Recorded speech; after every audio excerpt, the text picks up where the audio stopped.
જો ચોમાસામાં તમે બહારનું ભજીયા પાણીપુરી ખાવ છો તો તમે બીમારીને ઇન્વાઇટ કરો છો, અને આ એક ટીપ જે ડોક્ટર તમને કહેતા નથી ક્યારેય. નમસ્કાર મિત્રો, મારું નામ ડોક્ટર અનિલ કલસરિયા. હું છેલ્લા ઘણા વર્ષોથી ચોમાસામાં એક જ પેટર્ન જોઉં છું કે પેશન્ટના ખાવા પીવાની ટેવના કારણે 70% બીમારી આવે છે. તો હું તમને આજે એવી 7 ટીપ કહીશ. એ 7 ટીપનું તમે જો ધ્યાન રાખશો તો આખા ચોમાસા દરમિયાન તમે બીમાર નહીં પડો. અને લાસ્ટમાં એક ટીપ એવી કહીશ જે 90% પેશન્ટને ખબર જ નથી હોતી. જો એ પાલન કરશે તો 50% બીમારી એમનેમ જતી રહેશે. હવે આપણે વાત કરીએ કે આ તકલીફ ચોમાસામાં જ શું કામ વધારે થાય છે. તો એના 4 કારણો છે. આપણે પહેલા જાણી લઈએ. સૌથી પહેલો છે ભેજ. ચોમાસામાં ભેજવાળું વાતાવરણ હોય છે એટલે બેક્ટેરિયા કે વાયરલને વધારે એટ્રેક્ટ કરે છે અને એનો ગ્રોથ વધારે મલ્ટિપલ ટાઈમ થાય છે.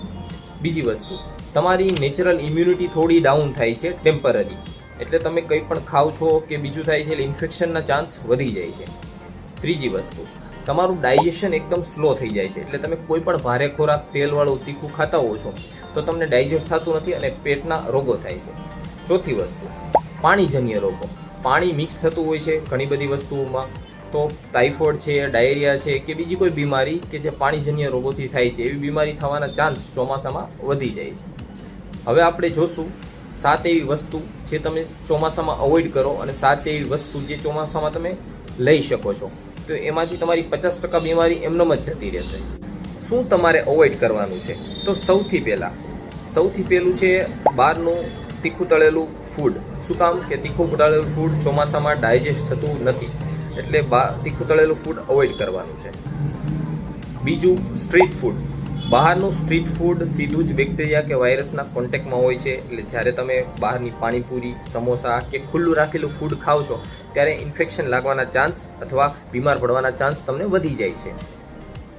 જે લોકો નોનવેજ ખાતા હોય છે અથવા સી ફૂડ ખાતા હોય છે તો એ વસ્તુ અત્યારે અવોઇડ કરવી જોઈએ, કારણ કે એમાં ચોમાસામાં ઇન્ફેક્શનના ચાન્સ વધી જાય છે. કારણ કે માછલી છે કે બીજા કોઈ પણ એનિમલ છે એમનો અત્યારે ફર્ટાઇલ પીરિયડ હોય છે, એટલે એમાં ઇન્ફેક્શન લાગવાના ચાન્સ સૌથી વધારે હોય છે.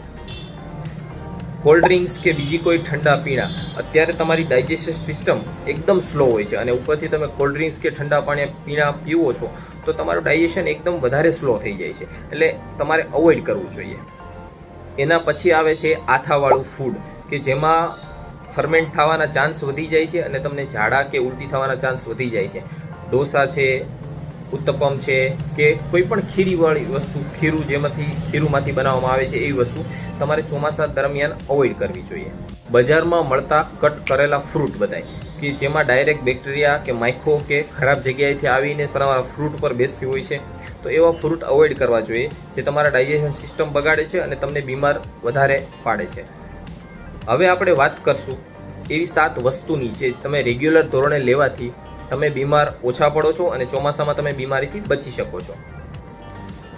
સૌથી પહેલાં આવે છે ગરમ પાણી, ઉકાળેલું પાણી, જે તમારા ગળાને ચોખ્ખું કરે છે અને તમને બેક્ટેરિયા અને વાયરસ સામે લડવાની શક્તિ આપે છે. બીજા નંબર ઉપર આવે છે આદુ તુલસીનો રસ અથવા આદુ તુલસીનો ઉકાળો, જે તમારી ઇમ્યુનિટીને નેચરલી બૂસ્ટ કરે છે, જેમના કારણે તમે બીમાર ઓછા પડો છો અને બીમારી સામે લડવાની શક્તિ આવે છે. ત્રીજા નંબર ઉપર આવે છે હળદરવાળું દૂધ કે હળદરવાળું પાણી. જ્યારે ગરમ હળદરવાળું દૂધ તમે લ્યો છો ત્યારે નેચરલી તમારી એન્ટી ઇન્ફ્લામેટરી તરીકે વર્ક કરે છે અને ઇન્ફેક્શનના ચાન્સ ઘટાડે છે, અથવા ઇન્ફેક્શન જો તમને લાગ્યું હોય, ગળામાં બળતું હોય તો એ પણ ઘટાડે છે. ચોથા નંબર ઉપર આવે છે લસણ.